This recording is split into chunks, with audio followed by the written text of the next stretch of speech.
பேச்சுரிமையின் அடிப்படையில் மதத்தில் மக்களை பிரிக்கிறதுக்கு பார்க்குற இதை தடுக்கிறதுக்கு ஒரு சட்டம் வரக்கூடும் அப்படின்னும் ஒரு பார்வை இருக்கிறது. 12 மணி வரைக்கும் மோடி அவர்கள் அனைத்து பாஜக பாராளுமன்ற உறுப்பினர்களையும் சந்திக்கிறாங்க. ஸோ இதில் இந்த பில்லு வரப்போது யாரும் எந்த பில்லுன்னு சொல்லாட்டியும் அடுத்த 2 நாள் யாரும் சார் வர்றதுக்கு வாய்ப்பு இருக்குது. இல்லை, இந்த 3மே இருக்குது. யூசிசி இந்த கருத்துரிமையின் பெயரில் பிளவுவாதம் செய்வது, அடுத்தது கச்சத்தீவு மீட்பு. கண் இருக்கிறவன், காது இருக்கிறவன், இல்லை படிக்க தெரிஞ்சவன் எல்லாருக்கும் தெரியும் இந்தியா வளருதுன்னு. அரசியல் விஞ்ஞானி ராகுல் காந்தியை பற்றி மக்களுக்கு தெரியும். நேற்று அவர் நம்ம கருணாநிதி ஸ்டைலில் செத்து போனவங்கெல்லாம் எங்கிட்ட தான் இதை சொன்னாங்கங்கிற மாதிரி அருண்ஜேட்லி என்ன ஃபோனில் மிரட்டினார், விவசாய அந்த பில்லுக்கு ஏற்றாப்புலன்னாரு. எதிர்கட்சிகள் செய்யும் பிளவுவாதத்தை எதிர்க்கும் பில்லு வரலாம். இவர் மேல் உள்ள சட்டங்களை எல்லாத்தையும் ஒன்று சேர்த்து ஒரு வழக்கு உச்சநீதிமன்றத்தில் போட்டு, ஏன்னா உயர்நீதிமன்றத்தில் திரு ராகுல் காந்தி பதவி நீக்கம் செய்யப்பட்டவர். நிதித்துறை அமைச்சருக்கும் வேறு ஏதாவது நல்ல போர்ட்ஃபோலியோ கொடுக்கலான்றாங்க. ஸோ மிக முக்கியமாக சவுத் பிளாக், நார்த் பிளாக் என்பார்கள் நிதித்துறையும்.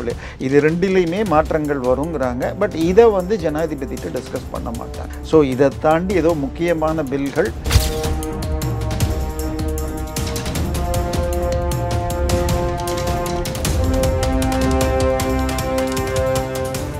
ரியல் ஒன் நேயர்களுக்கு வணக்கம். இன்று நம்மளுடைய நேர்காணலுக்கு அரசியல் விமர்சகரான திரு தேவப்பிரியா அவர்கள் இணைஞ்சிருக்காங்க. சார் வணக்கம். வணக்கம். எப்படி சார் இருக்கீங்க? நல்லா இருக்கேன் சார். இப்போ சமீபத்தில் ஜனாதிபதி அவர்களை மோடி அவர்களும் உள்துறை அமைச்சரான திரு அமித்ஷா அவர்களும் 2 தினம் தொடர்ச்சியாக மீட் பண்ணிட்டு வந்திருக்காங்க. அவங்களே நேரடியாக சென்று அப்படின்னு சொல்லிட்டு செய்திகள்லாம் வந்திருக்கு. இப்போது 2 பேரும் ஒரே நேரத்தில் ஒரு சந்திப்பை நம்ம நார்மலாக எடுத்துக்க முடியாது. எதனால் இந்த சந்திப்பு நடக்குது அப்படிங்கிற ஒரு கேள்வி வருது. இல்லை அமைச்சரவை மாற்றமா அப்படிங்கிற ஒரு கேள்வியும் அடுத்து இதை தொடர்ந்து வருது. இது இல்லாமல் இன்னும் சில தினங்களில் ஒரு பெரிய அறிவிப்பு மத்திய அரசுக்கிட்டேருந்து வரப்போகுது அப்படிங்கிற ஒரு நியூஸும் பின்னணியில் ஓடிக்கிட்டு இருக்கு. என்ன சார் நடக்குது? இல்லை, ஜனாதிபதியை பிரதமர் சந்திப்பது என்பது சாதாரணமாக நிற்காது. பார்லிமெண்ட் தொடங்கிறதுக்கு முன்னாடி இல்லாட்டி சுதந்திர தின பேச்சு அந்த மாதிரி ஒரு சில விஷயங்களுக்கு தான் போகும். இல்லைன்னா அவங்களுடைய பிஏ வச்சு பேசிட முடியும். ஆனால் 2ஆம் தேதி, இந்த மாதம் 2ஆம் தேதி சனிக்கிழமை ஒரு தடவை போய் ஒருத்தர் அனுப்பிச்சு அவர் போய் நேரடியாக சந்திச்சிருக்கார். திருப்பி 3ஆம் தேதி சந்திச்சிருக்கார். 3ஆம் தேதி சாயந்தரம் அமித்ஷா போய் சந்திச்சிருக்கார். ஸோ இதற்கு பின்னணி என்ன இருக்க முடியும்? ஏன்னா பெரிய பிரச்சனைகள் எதுவும் நேரடியாக இருக்குன்னா இருக்குது. ஒன்று, அமெரிக்காவுடைய இந்த 25% இது அதுக்கு மேலே பெனல்ட்டி போடுறாங்கிறது, அதுக்கு எடுக்கிற எதிர் நடவடிக்கை பற்றி பேசுறது, ஆப்ரேஷன் சிந்தூருக்கு அடுத்து இன்னும் கண்டினியூஸ் ஆகுதுங்கிறத பற்றி அவருக்கு சொல்லணுன்னா முப்படை தலைவருங்கிறது ஜனாதிபதி. இது எல்லாம் கூட நேரடியாக இவர்கள் 2 பேரும் போய் பேச வேண்டியதில்லை. அடுத்ததாக வருது உதவி ஜனாதிபதி யார் அப்படிங்கிறது. இப்பொழுதைக்கு உதவி ஜனாதிபதியாக வருவதற்கு குஜராத்தின் கவர்னராக உள்ளவர் தற்போதைய அவர் தான் கொண்டு வர போகிறாங்கங்கிறது மோரர்லெஸ் ஃபிட் ஆயிடுச்சு. பட் மோடி அமித்ஷா என்ன முடிவெடுப்பாங்கங்கிறது கடைசி வரைக்கும் சின்ன சஸ்பென்ஸ் இருக்கும். இது இந்த நிலைமை. ஸோ இதை தாண்டி வேறு சில பிரச்சனைகள் இருக்கா. ஒன்று பார்த்தீங்கன்னா ராகுல் காந்தி எழுப்பும் சில பிரச்சனைகள். அதில் ராகுல் காந்தி மட்டும் இல்லாமல் இந்தியா ஃபுல்லாக தமிழ்நாட்டில் இருக்கிற சிதம்பரத்துலேருந்து எல்லாரும் பேசினது அந்த ஸ்பெஷல் இன்டென்சிவ் ரிவிஷன்னு சொல்லிட்டு அந்த எலெக்ஷன் இது. அதில் பார்த்தீங்கன்னா 62 லட்சம் பேரை எடுத்துட்டாங்க இதில். அப்போ எல்லா ஊர்லேருந்தையும் எடுத்துருவாங்களா அப்படின்னும், அதை தாண்டி இந்த எடுத்தது என்னங்கிறத யாரும் படிக்கலை. இப்போ 62 லட்சம் பேரை எடுத்துட்டு அங்கே பதிவு பண்ணிட்டாங்க. ஆனால் யாருமே கம்ப்ளைண்ட் கொடுக்கல, என்னுடைய பேர் நீக்கப்பட்டிருக்குன்னு. அப்படி கம்ப்ளைண்ட், ஏன்னா உங்கள் பேர் இல்லைன்னு வச்சுக்கோங்க. இப்போ நான் இங்கே இருக்கிறேன், இங்கே தான் ஓட்டு போட்டிருக்கேன், என் ஓட்டை எடுத்தால் நான் கம்ப்ளைண்ட் பண்ணுவேன்னா இல்லை, யாரும் பண்ணல. இன்றைக்கி ஆன்லைன் எல்லார் கையிலையும் மொபைலில் போய் பார்க்க முடியும். ஸோ ஆனால் இவங்க சொல்லிட்டு இருக்காங்க, என்ன சொல்கிறாங்க, ஒரு 18 லட்சம் பேர் செத்து போயிட்டாங்க, நீக்கப்படலை. இன்னொரு 30 லட்சம் பேர் அந்த அட்ரஸில் பர்மனெண்ட்டாக இல்லை. இவங்க உடனே என்ன சொல்கிறாங்க, அவங்கெல்லாம் தமிழ்நாட்டுக்கோ இல்லை மற்ற ஊருக்கோ இங்கே ஓட்டு போடுவாங்களா அப்படின்னு கேட்குறாங்க. சார், பர்மனெண்ட்டாக இல்லைன்னு சொன்னால் இப்போ நான் பம்மலில் இருந்தேன், ஃப்ளாட்டில் இருந்தேன். அங்கேருந்து இப்போ வாடகை வீட்டுக்கு திருவான்மையூருக்கு வந்திருக்கேன். அங்கே தான் என்னுடைய ஓட்டு இருக்குது. அங்கே போய் கேட்டால் இந்த வீட்டு ஓனர்னு சொல்லிவிடுவாங்க, என் ஓட்டு எடுக்க மாட்டாங்க. அப்படி ஒருத்தர் இங்கே இல்லவே இல்லை, கடந்த 10 வருஷமாக யாரும் 10 வருஷத்துக்கு முன்னாடி எப்பயோ போட்ட ஓட்டு, அந்த மாதிரி பர்மனெண்ட்லி நாட் அவைலபிள்ங்கிறதான் எடுத்திருக்காங்க. ஒரு சில பேருக்கு 2 இடத்துல இருக்கும். உதாரணமாக என்னுடைய ஓட்டையே நான் அப்பாவோட முதல்ல சேர்ந்து கொடுத்த நம்பர் இருந்தப்போ அங்கே ஒரு ஓட்டு இருந்துச்சு. அப்புறம் தனி கொடுத்த போகிறப்ப ரேஷன் கார்டில் எழுதி கொடுத்து பிரிச்சுட்டு தனியாக போட்டோம். இது நீக்கப்படாமல் இது மாதிரி டபுள் 1க்கு மேலே என்ட்ரி இருந்தது எடுத்திருக்கு. ஸோ இதில் கம்ப்ளைண்ட் எதுவுமே இல்லை. இன்னொன்று, ஆதாரையும் எடுக்கக்கூடாதுன்னு வந்துச்சு. பீகாரில் கிட்டத்தட்ட பெரும்பாலான மாவட்டங்களில் 100% மக்களுக்கு 103லேருந்து 134% ஆதார் கார்டு கொடுத்துருக்காங்களாம். அப்போ எக்ஸ்ட்ரா கார்டு எப்படி மொத்த மக்களே 5 லட்சம் பேர்னா 134% கிட்டத்தட்ட 6 லட்சம் ஆதார் இருக்குது. ஸோ ஆதார் என்பது மிக எளிமையாக வாங்க முடிகிறது. அதனால அதை முக்கியமான ப்ரூஃபாக எடுக்க முடியாது. உதாரணமாக ஆதார், என்னுடைய ஆதார் பம்மலில் இருக்கும். ஆனால் நான் எப்படி திருவான்மியூரில் இருக்கேன்னு நிரூபிக்க முடியும்னா மாதம் நான் வாங்குகிற எல்பிஜி கேஸ் பார்த்தா அங்கே தான், எங்கே வாங்குறேன்னா அங்கே தான் குடியிருக்கேன்னு தெரியும், ஒரு பேச்சுக்கு ஈஸியாக புரியும். ஸோ அதனால அட்ரஸ் ப்ரூஃப் இப்போ எங்கே இருக்கீங்கிறதுக்கு எளிதாக பல வழிகள் இருக்குது. இல்லை உங்களுடைய போஸ்ட்பெய்டு ஃபோன் அல்லது ப்ராட்பேண்ட் கனெக்ஷன், இந்த மாதிரி. ஸோ இந்த எஸ்ஐஆரை வச்சுக்கிட்டு ஒரு கலவரம் தூண்டலாமா? எப்படி முன்னாடி விவசாயம் இதை பற்றியெல்லாம் பண்ணாங்களோ அப்படி இருந்தால். இன்னொன்று, இப்போ இந்தியா முழுக்க அந்த எஸ்ஐஆர் கொண்டு வர போகிறேன்னு சொல்லியிருக்காங்க. பார்லிமெண்ட்டில் அதை பற்றி பேசணும்னு சொல்லிட்டு தினம் கலவரம் பண்ணி பார்லிமெண்ட்டில் பண்ணல. இதை பற்றி நோக்கியிருக்கு. இதை தாண்டி கச்சத்தீவு மீட்பு என்பது இலங்கையோடு பேசி கொண்டிருக்கிறார்கள். அவங்க நமக்கு 30 வருஷமோ அல்லது 60 வருஷத்துக்கு லீஸுக்கு கொடுத்து நம்ம பயன்படுத்திக்கலான்னு வர்றதுக்கு வாய்ப்புகள் இருக்கிறது. இதை தாண்டி யூனிஃபார்ம் சிவில் கோட், அனைவரும் சமம், சிவில் சட்டப்படியாக சமம் அப்படிங்கிற யூசிசி கொண்டு வரத்துக்கும் வாய்ப்பு இருக்குங்கிறாங்க. இன்றைக்கி காலையில் உங்களுக்கு டெல்லியில் பிஜேபியுடைய அனைத்து பாராளுமன்ற உறுப்பினர்கள் கூட்டம் நடக்குது. மோடி அவர்கள் பேச போகிறாங்க. ஸோ எல்லாரும் இங்கே இருக்கணும், போகக்கூடாது, ஸ்பெஷல் பில்ஸ் வருது அப்படின்னு இருக்கு. அடுத்தது துணை சபாநாயகர் தேர்வு அடுத்த மாதம் நடக்கப்போம்.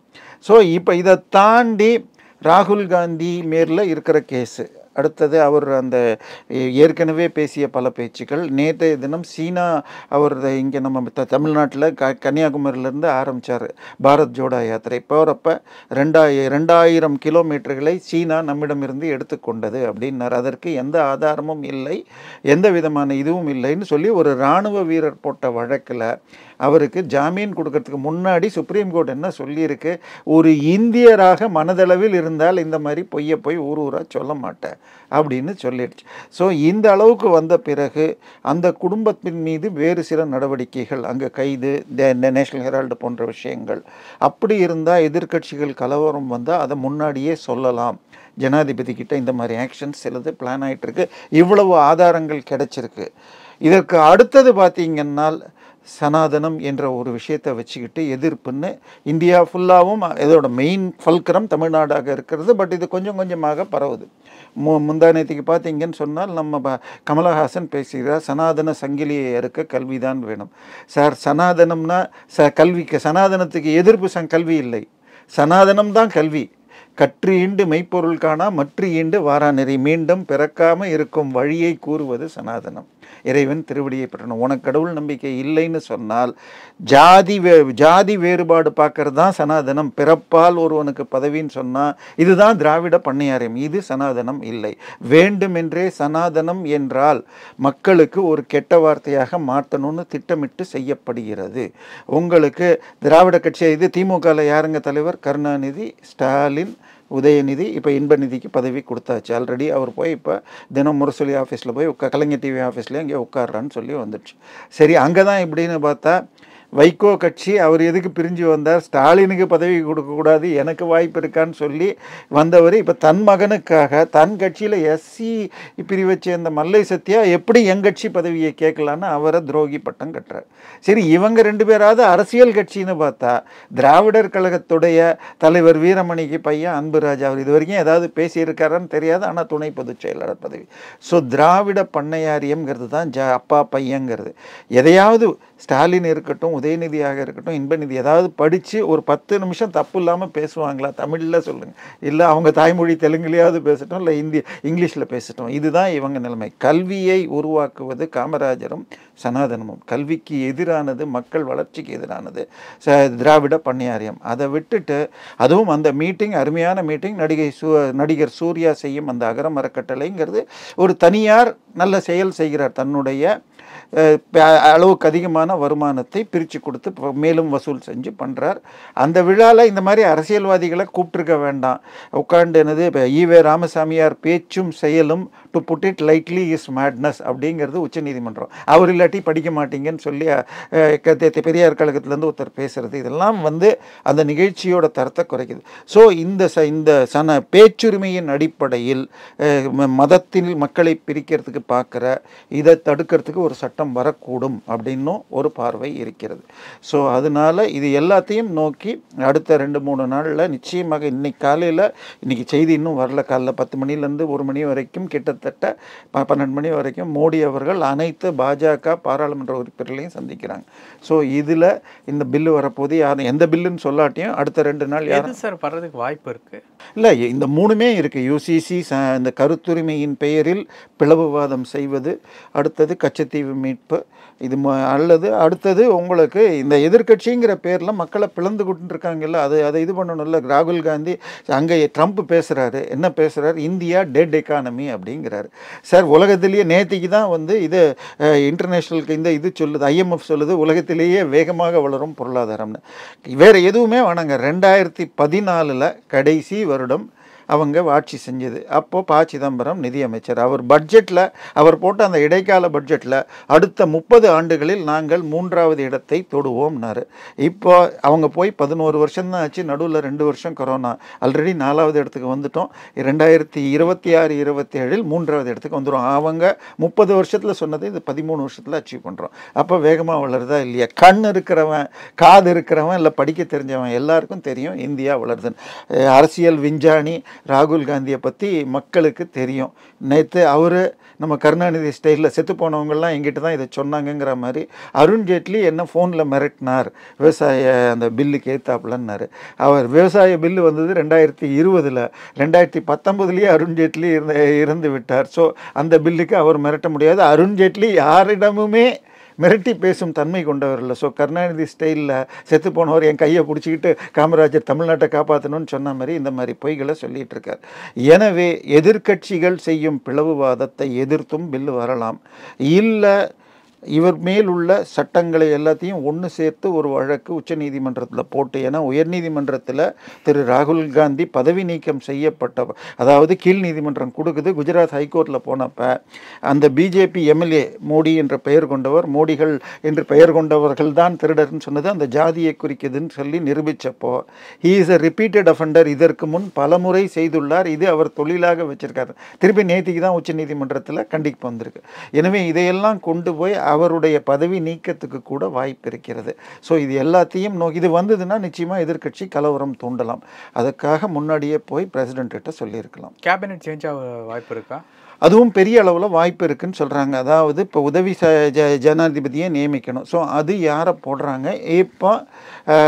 இப்போ ஆல்ரெடி நம்ம கிட்டத்தட்ட 1 வருடம் முடிஞ்சு போச்சு. அதனால் சில முக்கிய பதவிகளுக்கு இளைஞர்களை கொண்டு வர வேண்டும். இங்கே அண்ணாமலைக்கு ஒரு வாய்ப்பு இருக்கிறது. இதை தாண்டியும் இது முக்கியமான 3 துறைகளில் மாற்றம் வருங்கிறாங்க. உள்துறையிலிருந்து அமித்ஷா வெளியேறி ஓய்வு வேறு ஏதாவது கொஞ்சம் எடுக்க போகிறாருங்கிறாங்க. இல்லை, அந்த அவர் வேறு யாருக்காவது வழி விட்டுட்டு அந்த அவர் இராணுவம் அந்த மாதிரி ஏதாவது எடுத்துக்கலாம்ங்கிறாங்க. இராணுவத்துறை அமைச்சர் இவங்களுக்குள்ளே வரலாம். முன்னாடி இராணுவத்துறையில் இருந்த ராஜ்நாத் சிங் இப்போ இதுக்கு போயிருக்கிறார். இதற்கு பிறகாக நிதித்துறை அமைச்சருக்கும் வேறு ஏதாவது நல்ல போர்ட்ஃபோலியோ கொடுக்கலான்றாங்க. ஸோ மிக முக்கியமாக சவுத் பிளாக், நார்த் பிளாக் என்பார்கள் நிதித்துறையும். இது 2லையுமே மாற்றங்கள் வருங்கிறாங்க. பட் இதை ஜனாதிபதிட்டு டிஸ்கஸ் பண்ண மாட்டாங்க. ஸோ இதை தாண்டி ஏதோ முக்கியமான பில்கள் இந்தியா அமெரிக்காவை எப்படி எதிர்கொள்ள போகிறது அதையும் சொல்ல வேண்டியிருக்கும். ஏன்னா இன்றைக்கி பார்த்தீங்கன்னா இன்றைக்கி தினமணியில் இதனால் முட்டை ஏற்றுமதி தடைப்பட்டுள்ளது, நாமக்கல் பாதிக்குமா அப்படின்னு இன்றைக்கி தினமணியில் இருக்குது. ஸோ அவங்க ஏற்கனவே பல கல்ஃப் கண்ட்ரீஸ்க்கும் அதுக்கு அனுப்பிட்டுருக்காங்க. போர்ஷன் டு அமெரிக்கா கம்மியாக இருக்கும். இன்னொன்று, அமெரிக்காவே இந்த 25% சொன்ன அன்றைக்கே என்ன பண்ணிட்டாரு, எலக்ட்ரானிக்ஸும் இதுவும் இதில் வராதுன்னு 40-45% நீக்கிட்டு அவங்களுக்கு தேவையானதை நீக்கிட்டார். ஸோ மீதி உள்ளவை குறைவு தான், அதுக்கும் பண்ணிடுவாங்க. ஏற்கனவே 10% இருக்கிறது. இன்னொன்று, இன்றைக்கி ஒரு ட்வீட் போட்டிருக்காரு. நாங்கள் நேற்று ஒரு ட்வீட் போட்டார் ட்ரம்ப்பு.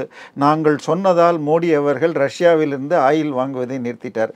இன்றைக்கி தொடர்ந்து ஆயிலை வாங்குவதால் நாங்கள் இந்தியாவிடமிருந்து வரி வசூலி, இந்தியா கிட்டேருந்து வரி வசூலிக்க மாட்டீங்க, நீங்கள் இங்கேருந்து இந்தியாக்காரன் ஏற்றுமதி பண்ணால் அமெரிக்காவில் இம்போர்ட் பண்ணுறவங்க வரி கட்டி அதை மக்கள்கிட்டருந்து வாங்க போகிறோம். பாதிப்படைய போகுது பெருமளவில் அமெரிக்கா தான். இந்தியாவுடைய மொத்த ஜிடிபியில் அமெரிக்கா ட்ரேடுங்கிறது 1.4% தான்.